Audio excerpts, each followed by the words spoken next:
Hi Claire. Hello. And welcome to Ascential Experts. I'm delighted to chat with you today.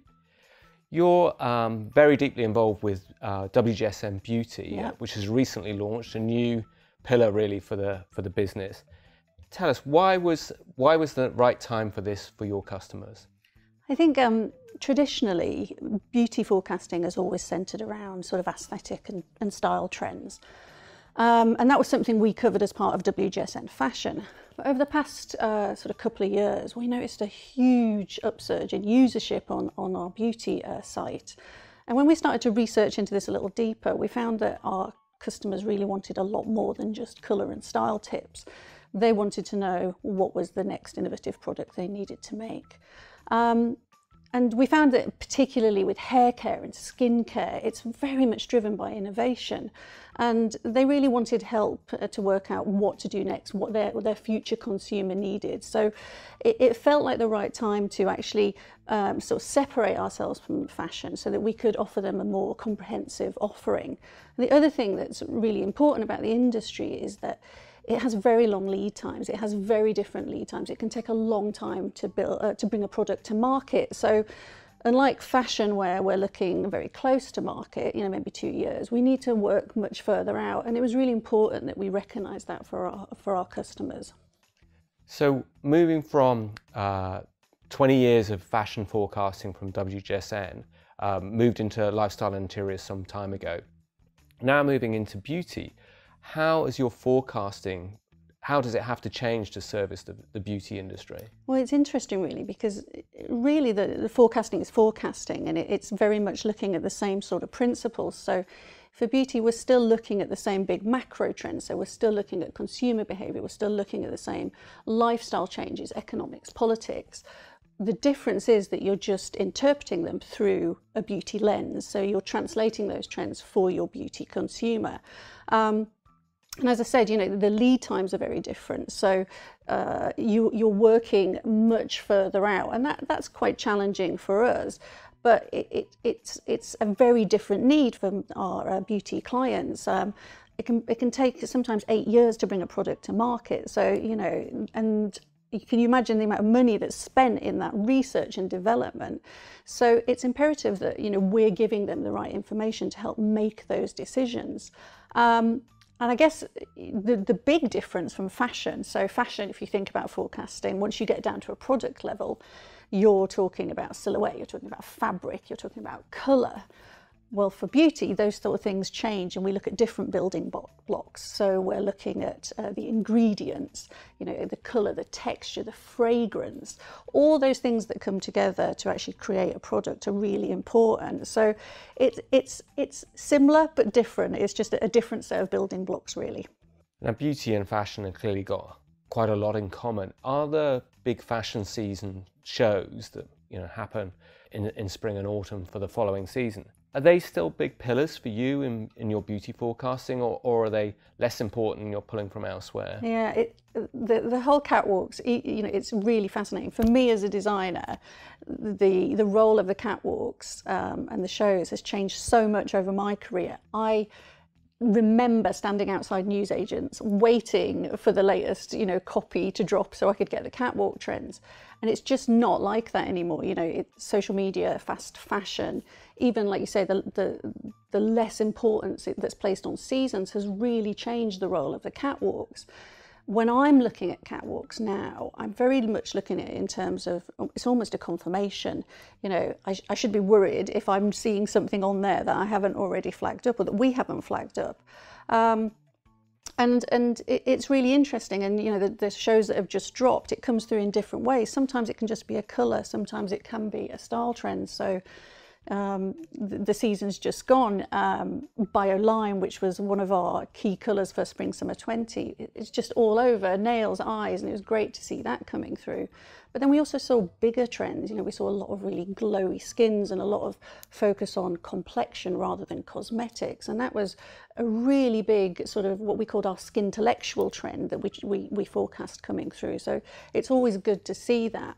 I think when we do see something pop up on the catwalks that maybe is a little new or isn't something that we obviously forecast, what's interesting for us is who created that. We want to know who was the makeup artist behind that. So catwalks for us are a great sort of influencers, you know, and they are the new sort of celeb influencers in beauty now. So it's become sort of valuable in many different ways, but it has changed hugely. Sustainability is impacting all of the industries that we work with, but it seems particularly a central issue for the beauty industry. How are you tackling that, and how are you seeing customers tackle that? Yeah, I mean, it is so complex. I mean, the message we're telling our customers is that it is a business imperative. It's not a nice to have anymore. You have to go there. The beauty industry has been pretty good so far. I think they've focused a lot on packaging. You know, primary packaging, secondary packaging is a huge part of what we do. The unboxing experience is part of the joy of beauty. And, you know, a lot of brands are focusing on that, and they're doing a very good job. I think the consumer is, you know, very aware that when they put something in their recycling boxes, it doesn't necessarily end up recycled. So they're very much pushing back on brands to actually solve that. So whether that's offering refillable products or in-store recycling, that's a really big part of it. But now we're seeing it move beyond packaging. Packaging is not enough. You know, ingredients, you know, specifically is a huge focus. People want to know where an ingredient was sourced. Was it ethically sourced? Is it renewable? So transparency, particularly in the ingredients and labeling, is absolutely huge. And I think probably for a longer conversation, but again really important, is resource scarcity. You know, the UN is saying that by 2025, 2/3 of the world is going to have water scarcity problems. Now, the industry relies hugely on water, so they're going to have to start looking at new formulations that are either water-free or use a lot less water. And it's things like that, you know, what I'm talking about, these very long lead times. They've got to start looking at these formulations now. And after that, you know, bioscience, you know, bioengineered and synthetic ingredients that don't actually pull on any resources at all are definitely something that we're flagging up. That's really interesting. So specifically, are there ingredients that you think look like they're on their way out? Yeah, I mean, with the rise of veganism and clean eating and that transferring into clean beauty, our own data from Ascentials is telling us that anything that is an animal-derived ingredient is downtrending. People want more natural ingredients in their products. And as I say, it chimes with the rise of veganism, with clean eating, and how people are really concerned with not just what they're putting in their bodies, but what they're putting in their skin. And that's definitely something that we're going to see impacting across everything. And at the moment in beauty, it feels like there's maybe two really big trends that are quite opposing at the moment. There's a kind of a minimal aesthetic, the glossier, less is more kind of approach, and then this sort of maximalism. Yeah. You know, when you're working with brands, is that a choice they have to make, or can they play with both, or you know, how does this sort of apparent disparity work for you? I think one of the things that's really struck me about the beauty industry is it is really complex, and you can have, it's often very contradictory as well. You can have you know, very different, almost opposing trends running consecutively. So you have very natural beauty look coming through alongside, you know, really augmented tweakments, as we call them.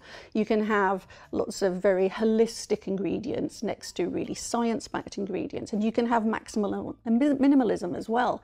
So, and these things they just do seem to exist together. I think you can do both, and there's what we try and show brands is there's very different ways of doing both. You can be a minimalist brand and bring in a bit of maximalism just by playing with colour. You know, it's as simple as actually just maybe pushing a little bit further with a really key colour for the season. And you know, it's really just, beauty is very much about having fun.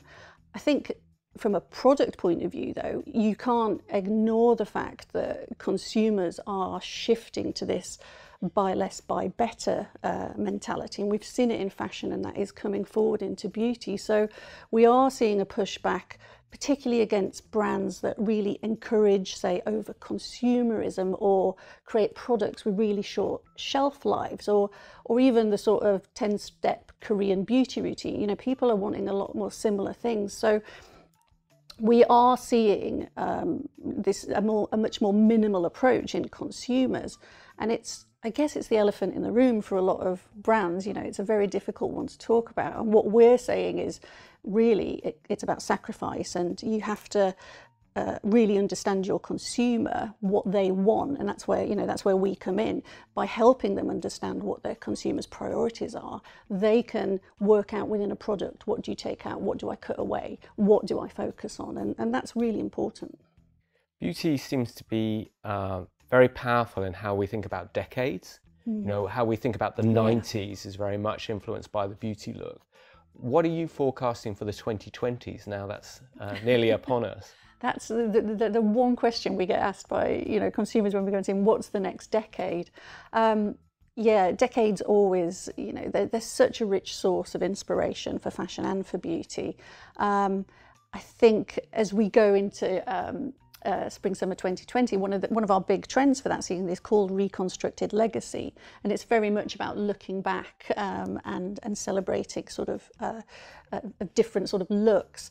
And for beauty, it can be anything. It's very different. We're almost calling it, I think for Spring/Summer 20, we're calling it the era-less era. If I had to pull a couple of things out though, the mullet, definitely. Business in the front, party in the back. Absolutely. And again, it's a really different take on a mullet. And when I first started to see it coming through, I was like, oh, okay, but I'm now obsessed. And I think also the fine brow or even the no brow. So we've had so much focus on brow. So if I was going to sort of pin a couple of things, they're the things I'd call out. So you talk a lot to clients. What are the big issues coming through that you hear on a frequent basis? Yeah, I think it is around sustainability, but particularly about overconsumption is the biggest thing that I guess is keeping them awake at night. And it's that balance between obviously the bottom line, keeping the bottom line turning over, but also producing things that are eco and ethical at the same time. And yeah, I think that's probably the one question I get asked again and again and again. After that, it's usually about a millennial or a Gen Z or something, or where do I go and find these people, which platform are they on, and who should I look at? But really, it is sustainability that are keeping people awake at night. Claire, thank you so much. It's been great to talk to you today. Thank you. Thanks.